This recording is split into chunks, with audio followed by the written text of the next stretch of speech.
Hi everyone, this is Autopostrophe. Let's continue our game of Root Film on Nintendo Switch. I know, another visual novel. I swear this isn't just a visual novel and Arcade Archives channel. I do play other stuff. Just that similar genres tend to release around the same time, you know? It's like publishers don't know that they probably shouldn't release their similar titles with their competing products. The bathroom, huh? Looks pretty fancy. Just the bathroom alone is about as big as my entire beat-up apartment. There's lotion and hand soap bottles at the sink. These toiletries suggest they're for a woman, but there's bound to be men who use lotion.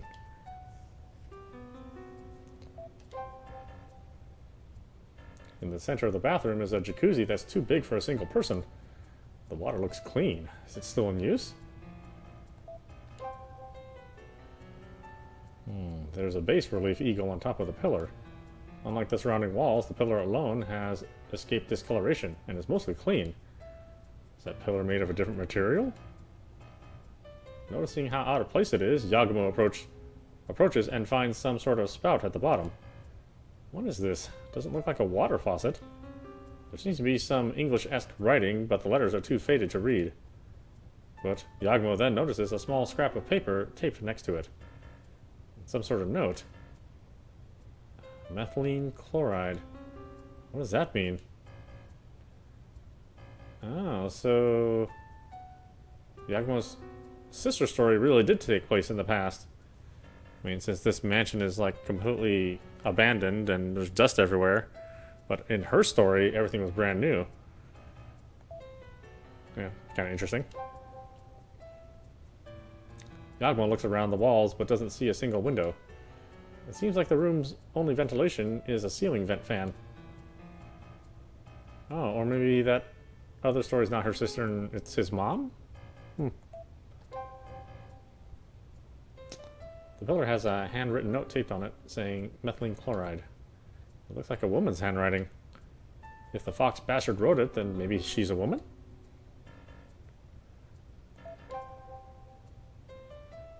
The jacuzzi's full of clean water.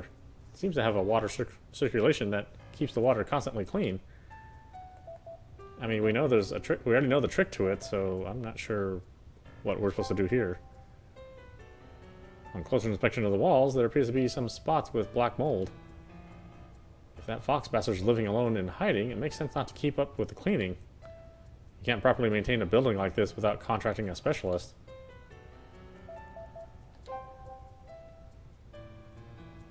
There are healthy flowers in a vase by the sink. Wait, these are fake flowers, aren't they? Why would you bother putting water in a vase with fake flowers?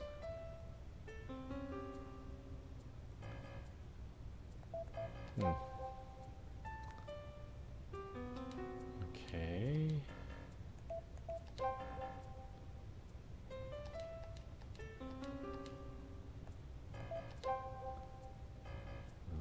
Is there nothing else? I need the chemicals.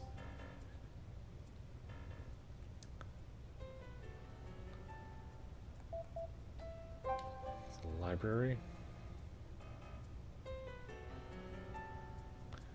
This room somewhat resembles the basement room where Yagumo was confined. He takes a look around. Unlike the other rooms, this one's been cleaned properly. I guess this is where that fox bastard lives. In that case, I better make sure we don't bump heads.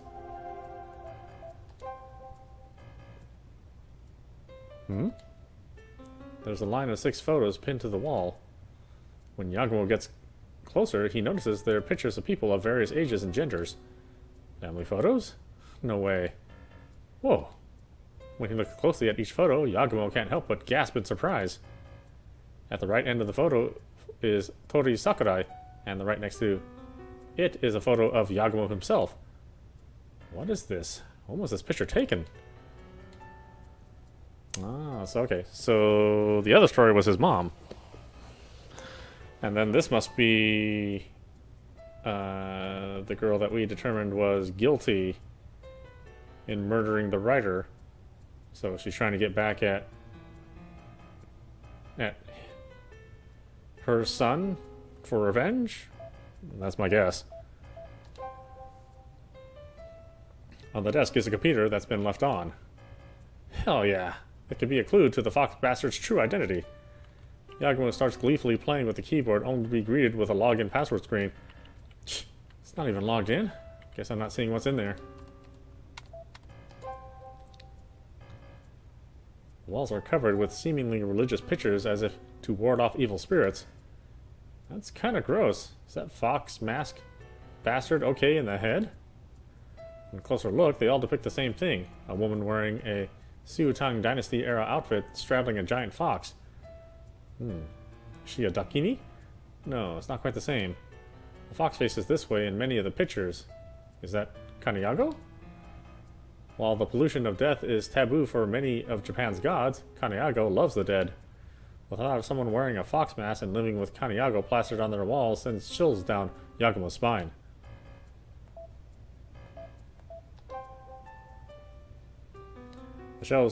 On the shelves are textbooks of various genres like medicine, pharmacy, and chemistry. That bastard reads this stuff? What a well-educated human being. Or fox. The chemicals. There are 2 red plastic containers. The first one's completely empty, but the other one is about half full with liquid. Kerosene? I don't see a stove or anything. A small piece of paper taped to the container says methyl chloride. Methyl chloride. The tub did have a note mentioning that, so I'll take it. Let's bring this to the bathroom later. There's something I want to try.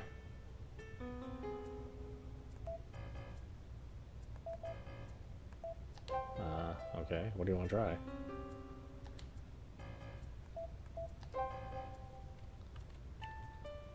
Yagumo tries typing in random passwords just in case. But of course he fails to log in and only gets an incorrect password warning. Figures.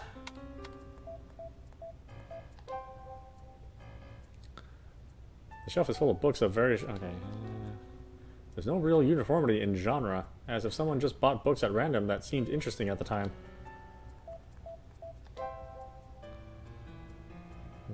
Is it a wall or a shelf? Either way, it's plastered in pictures of Kaniago.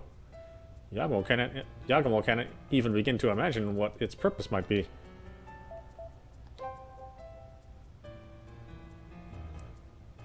One of the pictures pinned to the wall. Yagumo has no idea when this was taken.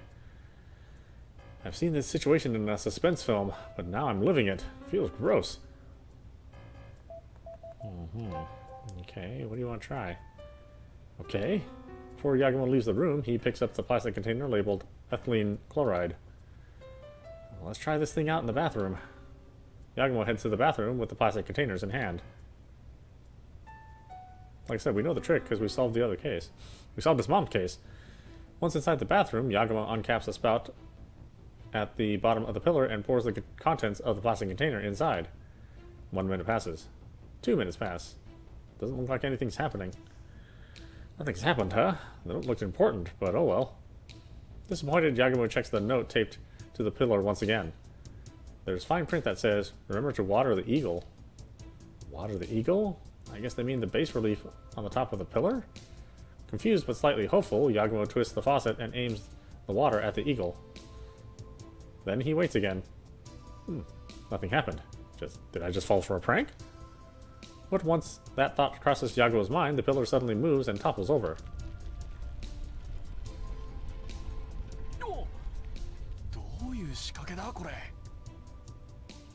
Yagumo looks at the toppled over pillar, confused. And the next moment, he hears a creaking noise. The ceiling opens and falls down, down falls an iron ladder. What the hell? What kind of magic is this?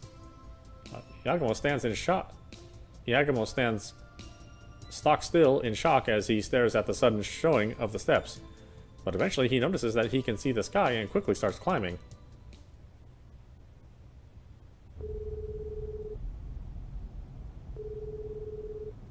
As Magari dozes off in the passenger seat, her phone rings in her pocket. Magari wakes up at the sound and puts her phone up to her ear, half asleep. Hi, Magari's kedo. Eh? Huh?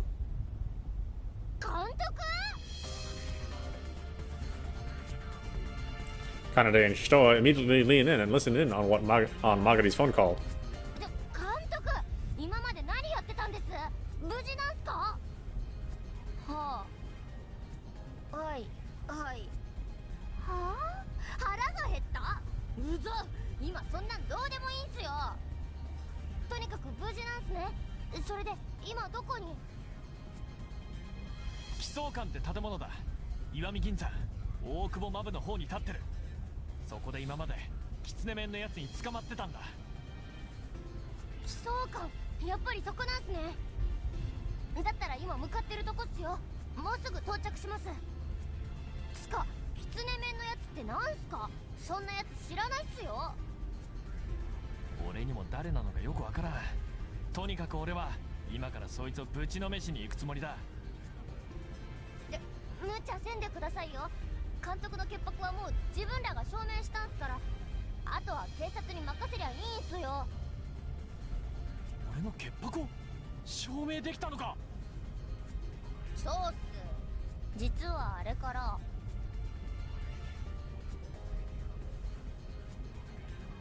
つうわけっす。なるほど。みんなには迷惑をかけたな。でもよく調べてくれた。これで事件は解決できそうだ。そうっすよ。もうあとは無茶しないでおとなしく待っててください。いや、大丈夫。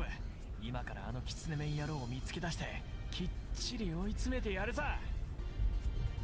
いや、だからおとなしく待ってろって。あっ、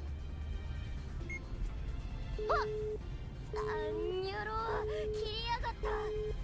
もうあのアホ監督、他人の言うこと全然聞きゃしない。だったら急ぎましょう、かなでさん。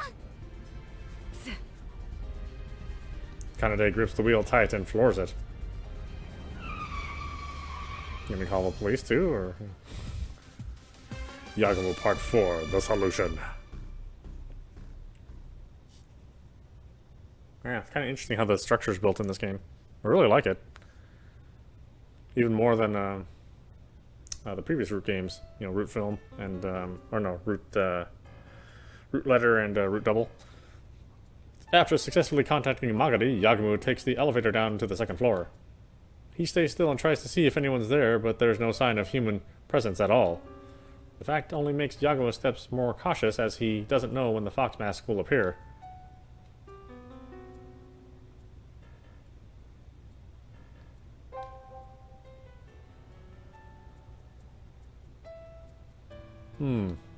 As soon as he enters the room, Yagumo freezes for a second.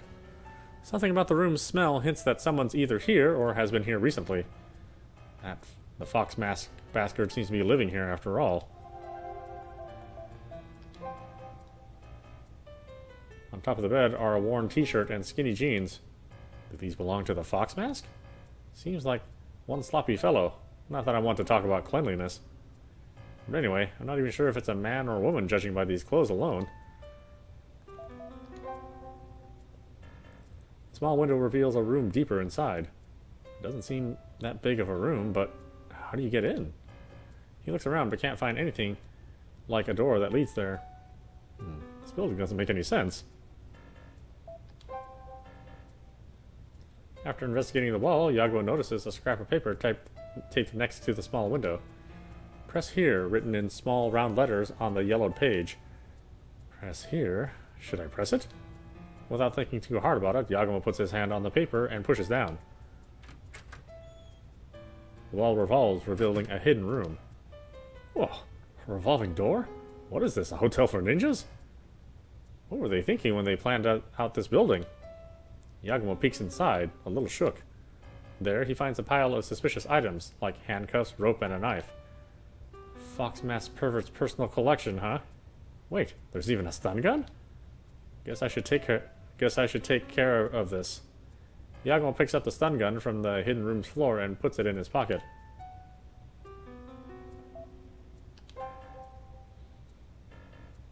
The bed's a bit messy, but it's complete with sheets and a mattress. Personally, I don't make my bed in the morning. I can't tell if this is organized or sloppy. Why wouldn't I take the knife too? What? Yagumo checks the paper taped to the wall again. All that's written is the familiar press here. Right. The writing resembles the methylene chloride written in the bathroom. Don't tell me there's a hidden revolving door. It would take a crazy rich eccentric to build a room layout like that.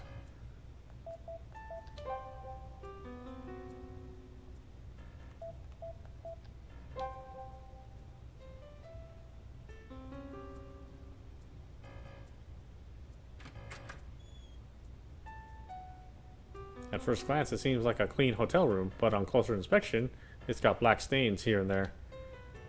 There's so much dust. Looks like this is an unused room. Finding nothing of note, Yagumo leaves the room, trying not to sneeze because of the dust.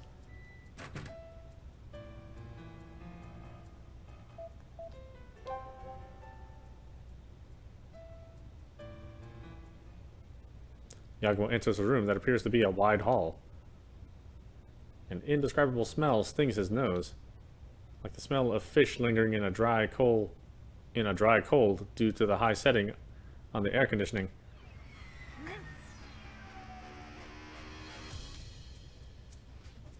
When Yagumo identifies the sources of the stench, he lets out a gut-wrenching groan.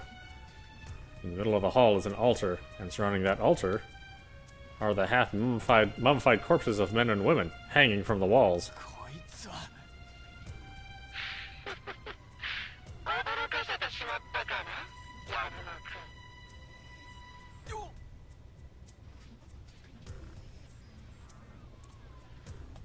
Let's see, without Yagumo even realizing it, the man in the fox mask appears behind him. Yagumo's feet staggers from fatigue and hunger, and horror at what he just saw.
As soon as Yagumo braces himself to lunge at him, the fox mask pulls a white gun out of his pocket.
Yagumo turns around in a panic and he looks at the lineup of bodies.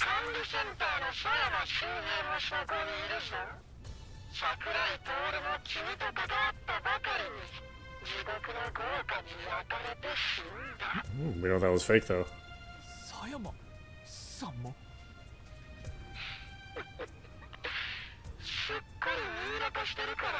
趣味はわからないか。全ては私の霊視した通りとなった。これで君も私の力を信じる気になったのではないかな。言葉も出ないか。焦ることはないよ。偉大な力の前で自らの無力を知れば誰でもそうなる。いいね、その無力感に映し出された顔。ではそろそろ死んでもらおうか。 The fox mask slowly approaches, perhaps to reach a distance sure to hit. But before he makes it all the way, Yagumo's lips move slightly. 何が私の力だ。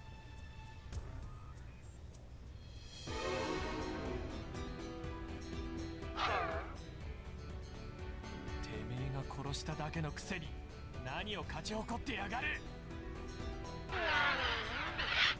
まだ私の力がわからないと。君も地獄の豪華で焼かれなければわからないのか。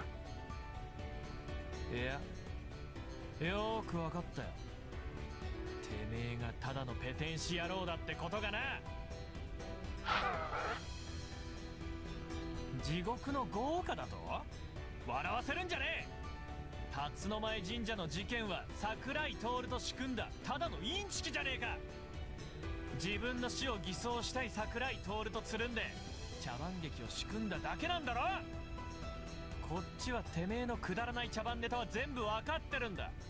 なんなら桜井が生きてあの場から逃げたってのを今からきっちり説明してやれるぜ。もっともそれを聞かされたらお前は全部バレちった恥ずかしいって顔真っ赤になるだろうかな。面白いことを言う。桜井の死が偽装だと。燃え残った手首と残された血痕で彼の死は確認できているはずだよ。今さらだな、それは。Let's see. Sasha got his left hand amputated before the incident. During the incident, only the troop members escaped back to shrine. Oh, he got his hand amputated. 事前に切断した手首と事前に2ヶ月かけて少しずつ採取した血液をぶちまいておいただけだろ。警察でそれを請け負った医者までとっくに確認しているんだ。 Oh, what's that? 奴は用意周到。事前にそれらを全て準備してたってことさ。しかし発砲されて桜井が倒れたのは事実だ。それは君も隣で見ていたはずだが。発砲か。それなら。Surashi bought the candies used for Ebishu. Many tourists tested positive for gunshot residue. Shirashi happily looked for apartments for two. I guess it could be either one of these.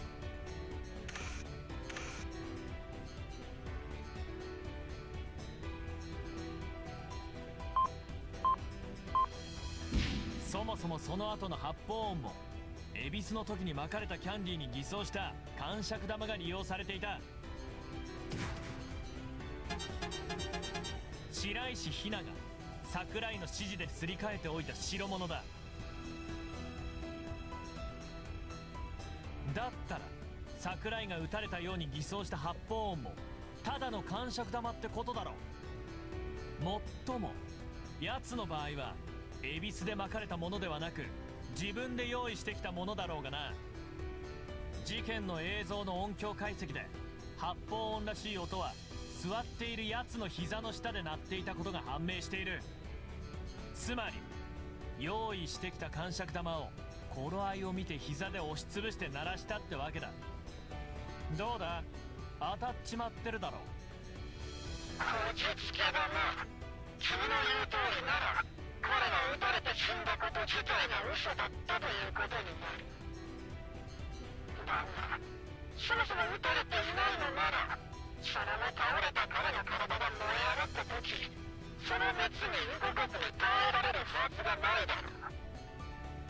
それとも彼は火傷しながら微動だにせず耐えていたとでも言うつもりかな。けっ、それもとっくにネタが割れてるのさ。なぜなら This looks more intense than usual. The crush left with reception disappeared.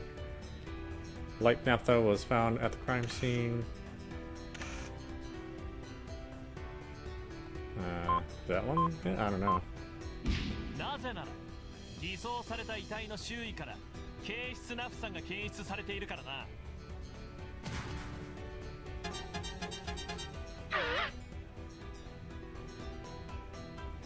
こいつは燃えてもせいぜい30から80度。厚手の服越しならなんともない炎ってわけだ。俺も何度か撮影で使ったことがある。映像屋からしてみりゃチャチなトリックだぜ。そう思い込むのは勝手だが、事実はどうかな。何が検出されたかは知らないが、あれは間違いなく私の起こした地獄の効果だよ。もしその低温の炎とやらなら、畳が焦げていたり遺体が灰になったりするはずがないだろう。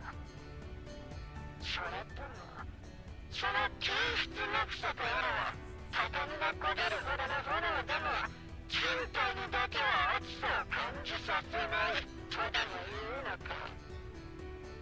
それはLet's see. Yukinsai said Toru would be burned by hellfire. During the chaos, Minagishi ran with a trash can. Sakurai's tatami mat was a different color. What was a different color? 簡単な話だよ。そもそもあの夜、畳は最初から焦げた状態で用意されていたんだ。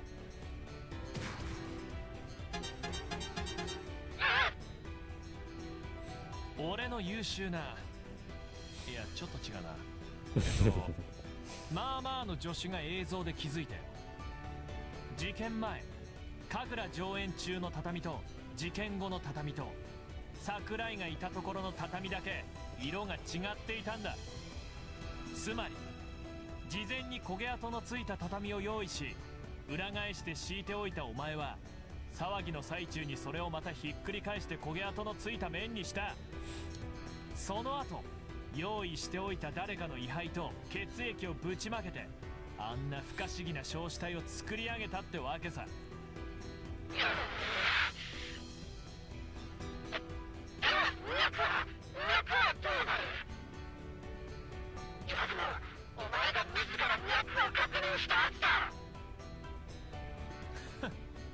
脈だって首周りにレイテックス製の人工皮膚でも巻いておけばいくらでもごまかせるだろう。相手がミステリーの知識がある俺だと分かっていれば、手首じゃなくてより正確な確認ができる首筋で脈を取ることは予想できる。そもそも桜井は両手に革手袋をしていたからな。それを見ればそういう知識がない俺以外の人物でもとっさに手首は下げて首筋で脈を取るさ。つまり心理的誘導効果で首筋だけに人工皮膚を巻いておけばよかったってわけだ。たくお前も逆調ぶっていちいちくだらない真似をしてくれたもんだよ。こんなネタ仕込めば仕込むほどバレやすくなるってのにな。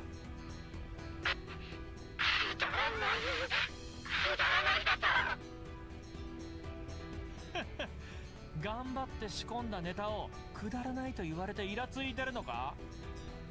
随分と口調に余裕がなくなってきたじゃないか。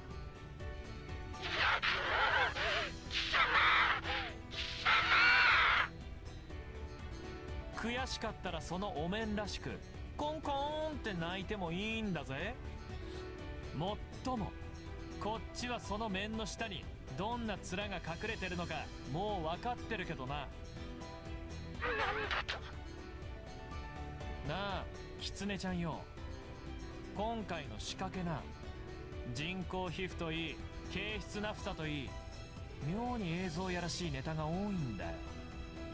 これおかしいと思わねえか？それとな、こっちにはもう決定的な証拠映像があるのさ。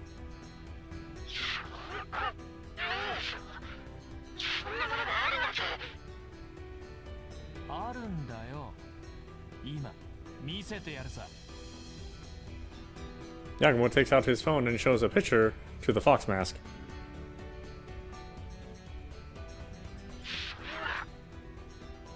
こいつはな、事件直後、火事だと思ってみんなが社殿から出ている時の映像さ。この中に犯人を特定する決定的なものが映っているんだ。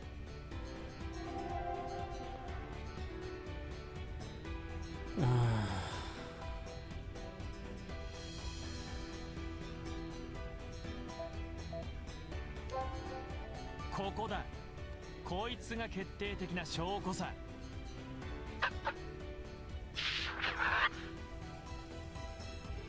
桜井徹が死を偽装して逃げたとして、どうやってあの現場から消えたかが最後の謎だった。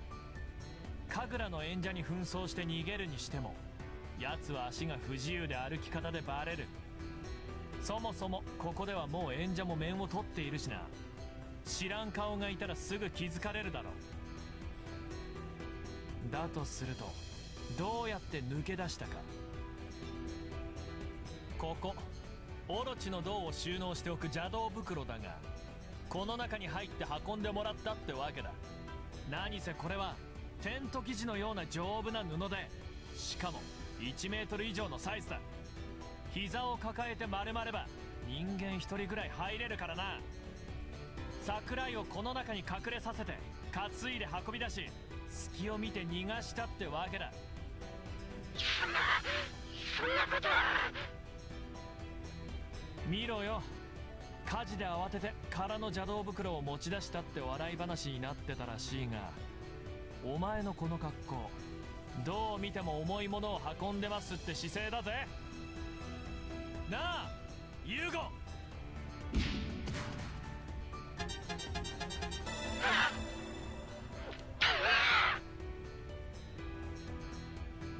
Oh, do you go that other girl's son or something? How's he related to the other case? When Yagumo deals the final blow, the mysterious figure hurls the fox mask onto the ground, revealing the face of a man Yagumo knows well, Yugo Tomine. マックス、お前分かってたのか。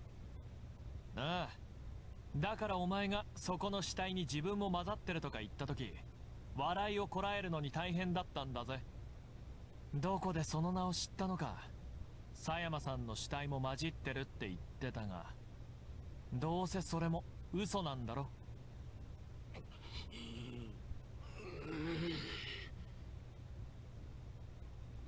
Tomine grits his teeth and gives Yagumo a look that could kill. Yagumo just looks at him with pity as he suddenly switches to a quiet tone of voice. なあ、ユーゴ。お前、なんでこんなイカれた真似をしたんだ。お前に一体何があったってんだ。お前と俺とは友達だっただろ。なんで俺を陥れるような真似をした。友達だと。違うのか。友達なものか。お前だ。全部お前のせいだ。俺のせい。そうだ。あのアジアフィルムコンベンション、あそこで優勝すれば俺は商業デビューできたはずだったんだ。すでに配給会社ともその条件で話はついてた。脚本も準備してた。なのに俺を差し置いてお前が優秀賞を取りやがった。 Oh, that's the motivation? なんでよりによってあんな時に俺を出し抜くんだよ。ずっと学校じゃ俺の下だったくせに。ユーゴ、お前。あれから俺の人生は狂いっぱなしだ。取りたいものも全く浮かばなくなっちまった。だから金谷五神の力を借りてもう一度インスピレーションを取り戻すんだ。目を覚ませユーゴ。そんなもんでインスピレーションが戻るなんて。戻るんだよ。お前が最後の仕上げだ。お前を生贄に差し出して俺はもう一度映像作家として表に出る。Tomine retrains his gun straight at Yagumo, and then, to make sure he doesn't miss, Tomine takes one step, and then another. He tightens his grip on the trigger, and the moment he tries to fire the bullet, a voice rings out loud enough to shake both Tomine and Yagumo alike. Misawa lunges and tackles Tomine, knocking him to the wall. Keishino rushes in right behind, handcuffing the toppled over Tomine. 三沢さん、ケイシノさん。おう、危ないとこだったな。Safe at last, Yagumo's shoulders droop powerlessly, and he lets out a huge sigh. 間に合ってよかったぜ。怪我はねえか？なんとか。やばいと思って時間を稼いでた甲斐がありましたよ。そうか。ならいい。お前のお仲間たちも来てるぜ。今回は連中のお手柄だ。褒めてやんな。Yagumo looks behind Misawa to see Magari, Hitoa, and Kanade rushing into the hall.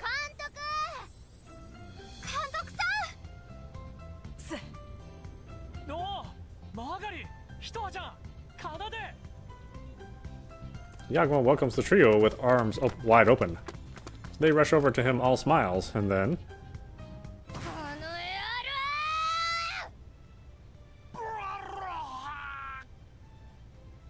Magari's fist lands a clean hit on Yagumo's face with tremendous speed and weight. She hits stronger than her slender body suggests, enough to make Yagumo stumble a few steps back.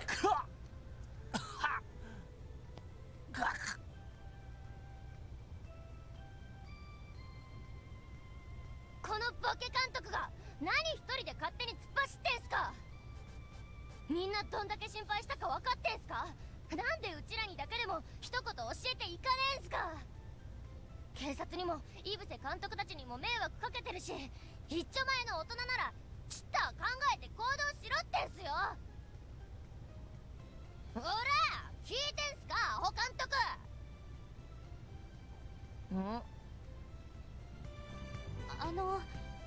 完全に伸びてます。監禁されて衰弱してるとこに全力パンチですからね。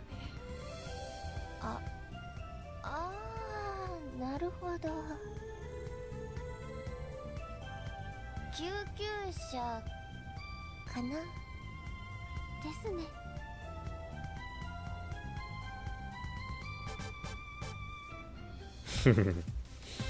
Yagumo Part 4 Epilogue.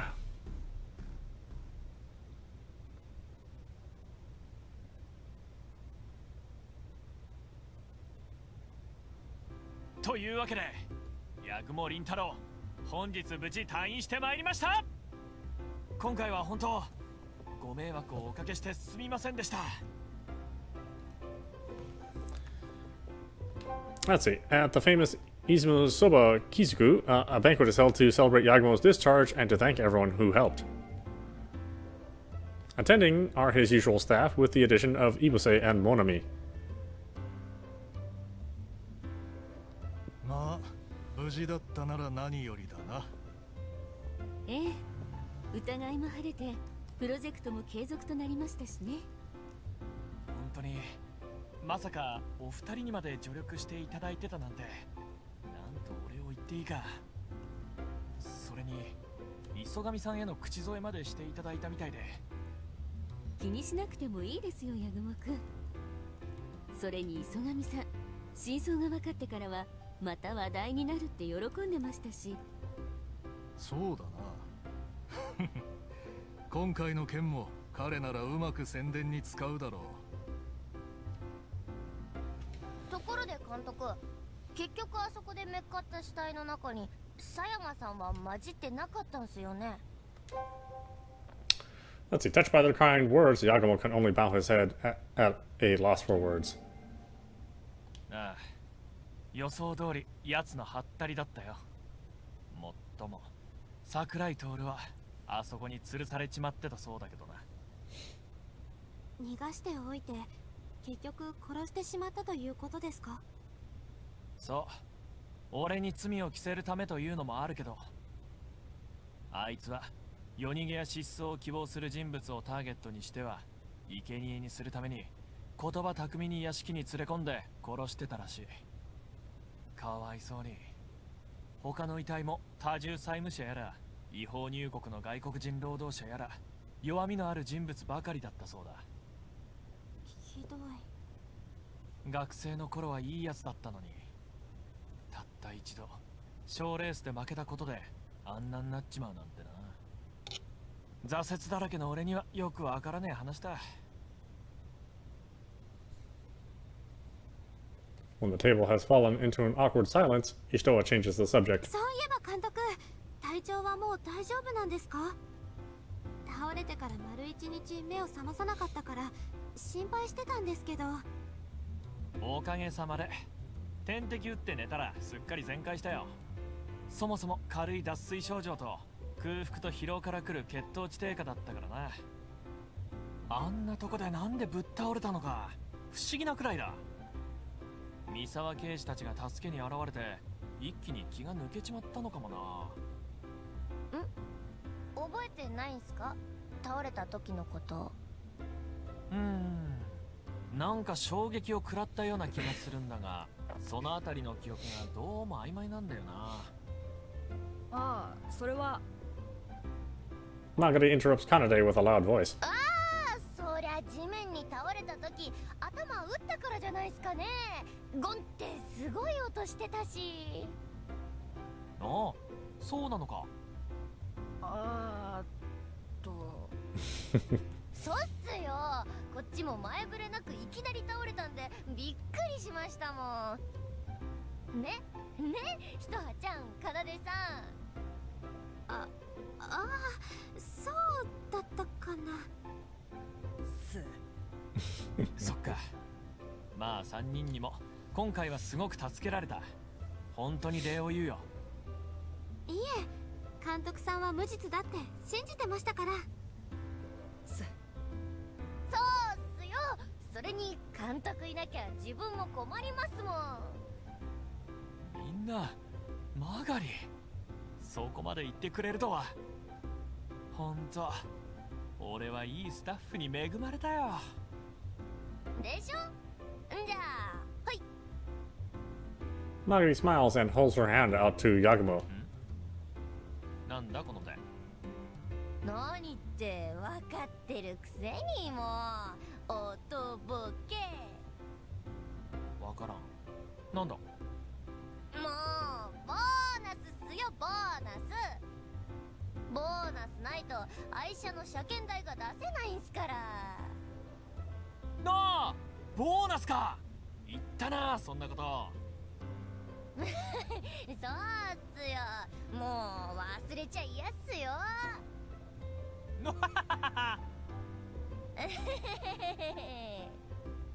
すまん。え？これまでの品販代で持ち出しがかさんでてな。この店貸し切りにするのにも使っちまったし。あ？というわけで代わりに今日は出雲そば好きなだけ食べてくれ。はあ？ボーナスはない自分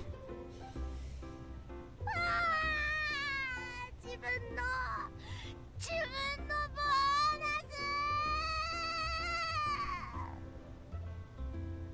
Nagari's cries echo through the restaurant as everyone watches with a smile.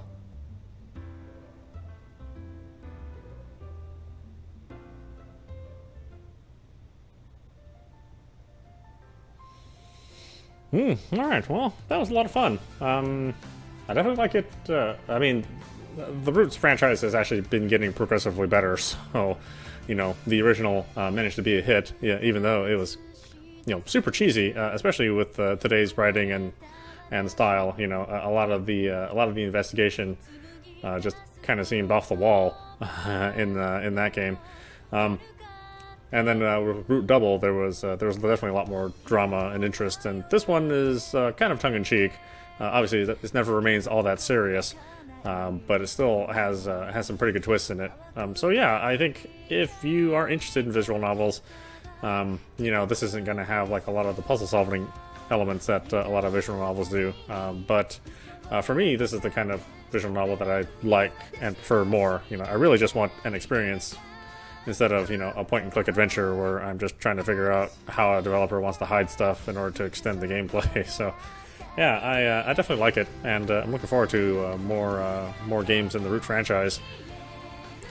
Although it is interesting, it always seems like a travel brochure, you know, for the Shimane Prefecture, you know, because all the games take place in the same location.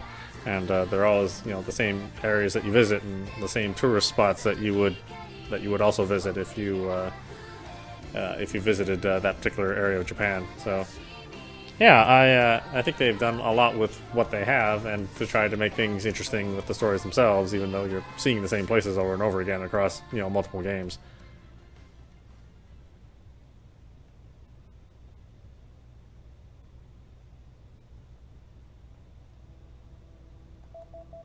And then, we are obviously not done, so if it's a traditional Root game, then there's lots more stuff to figure out, but